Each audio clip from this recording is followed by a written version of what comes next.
खान इस वक्त हमारे साथ मौजूद है। एक महिला जिनके हस्बैंड विदेश गए थे उम्रा करने।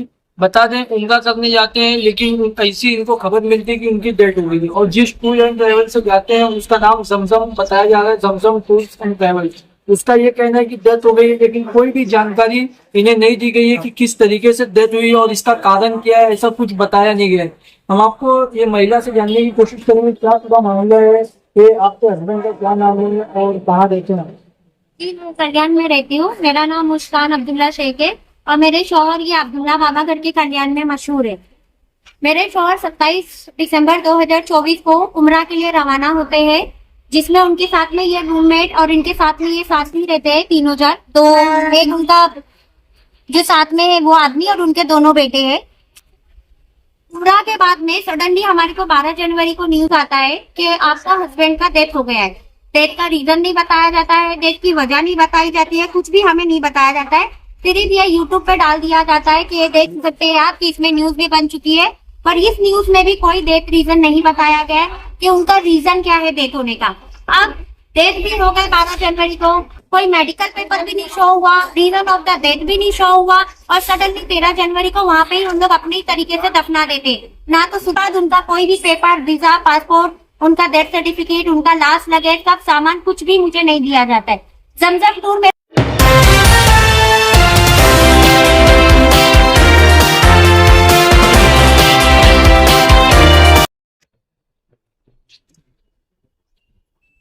मैं हूं अम्मार खान। इस वक्त हमारे साथ मौजूद है एक महिला जिनके हस्बैंड विदेश गए थे उम्रा करने। बता दें उम्रा करने जाते हैं लेकिन ऐसी इनको खबर मिलती है कि उनकी डेथ हो गई और जिस टूर एंड ट्रेवल से जाते हैं उसका नाम जमजम बताया जा रहा है, जमजम टूर्स एंड ट्रेवल। उसका ये कहना है कि डेथ हो गई है लेकिन कोई भी जानकारी इन्हें नहीं दी गई है कि किस तरीके से डेथ हुई और इसका कारण क्या है, ऐसा कुछ बताया नहीं गया है। हम आपको ये महिला से जानने की कोशिश करेंगे क्या पूरा मामला है, कि आपके हस्बैंड का क्या नाम है और कहाँ रहते हैं। जी मैं कल्याण में रहती हूँ। मेरा नाम मुस्कान अब्दुल्ला शेख है और मेरे शौहर ये अब्दुल्ला बाबा घर के कल्याण में मशहूर है। मेरे शौहर 27 दिसंबर 2024 को उम्रा के लिए रवाना होते हैं, जिसमें उनके साथ में ये रूममेट और इनके साथ में ये साथी रहते हैं तीनों जन। तो एक उनका जो साथ में है वो आदमी और उनके दोनों बेटे हैं।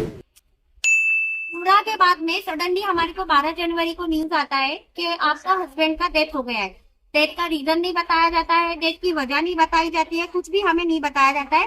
सिर्फ ये यूट्यूब पे डाल दिया जाता है कि ये देख सकते हैं आप कि इसमें न्यूज भी बन चुकी है, पर इस न्यूज में भी कोई डेथ रीजन नहीं बताया गया है कि उनका रीजन क्या है डेथ होने का। अब डेथ भी हो गए 12 जनवरी को, कोई मेडिकल पेपर भी नहीं शो हुआ, रीजन ऑफ द डेथ भी नहीं शो हुआ और सडनली 13 जनवरी को वहाँ पे ही उन लोग अपनी तरीके से दफना देते। ना तो सुन्नियत प्रोसीजर होता है, ना ही हमारा इस्लामिक कानून के मुताबिक होता है, ना ही इराक के कानून के मुताबिक वहाँ पे कोई रूल्स रेगुलेशन फॉलो की जाती है। पता नहीं कौन अपनी जल्दबाजी में उधर ही दफना देता है। उसके बाद उनका कोई भी पेपर, वीजा, पासपोर्ट, उनका डेथ सर्टिफिकेट, उनका लास्ट लगेज, सब सामान कुछ भी मुझे नहीं दिया जाता है। जमजम टूर मेरा नंबर उस टाइम ब्लॉक कर दी थी, अभी मेरा नंबर उन्होंने बात करना शुरू किया है।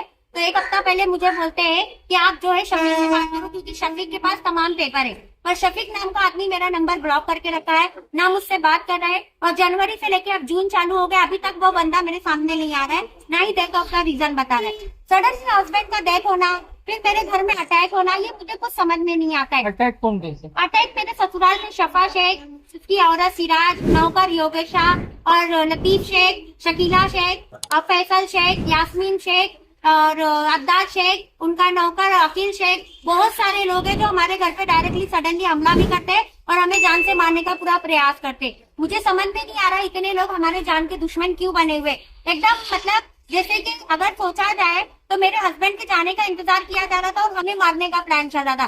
मेरे तीन छोटे बच्चे डायरेक्टली घर में घुस के अटैक करना, ऊपर से हमारा पुलिस ऑफिस आए तक का सारा मामला जो है रोक देना। अब मुझे आप बताइए कि ये क्या हो सकता है। मैं अपने हस्बैंड की छानबीन करना चाहती हूँ, मैं गवर्नमेंट से मांग कर रही हूँ, हर एक बंदे से मांग कर रही हूँ कि मेरे हस्बैंड के डेथ का रीजन क्या है, वो कैसे मरे। सडनली वो आदमी जो अजमेर जाने का प्लान करता है वो कैसे इराक में मर जाता है, और मर जाता है तो उसकी बॉडी क्यों नहीं लाते, उसके घर वाले मेरे पर अटैक पे अटैक क्यों कर रहे, पुलिस पे भी कोई बात की सुनवाई नहीं हो रही थी। अब जाके मेरा मामला जो है सुना गया। तो मेरी हाथ जोड़ के एक ही रिक्वेस्ट है, जिससे जितना होता है प्लीज मुझे इंसाफ दीजिए, और मुझे सच जानना है मेरे पति कैसे मरे और वहाँ पे क्यों इतनी जल्दबाजी करके वहाँ पे ही दफना दिया गया, उनकी बॉडी नहीं लाई गई, मेरे 3 छोटे मासूम बच्चों को उनका चेहरा नहीं दिखाया गया, कुछ भी हमें नहीं दिया गया, और ससुराल वालों के अटैक पे अटैक। मैं परेशान हो गई, मुझे कुछ समझ में नहीं आ रहा है, मुझे बस इंसाफ चाहिए। और मैं चाहती हूँ कि इंडियन गवर्नमेंट मेरी मदद करे, सीबीआई जांच हो, हर एक चीज को बारीकी तरीके से देखा जाए कि डेथ ऑफ द रीजन क्या है, हम पे अटैक होने का रीजन क्या है, मेरे बच्चों को जान से मारने की कोशिश क्यों,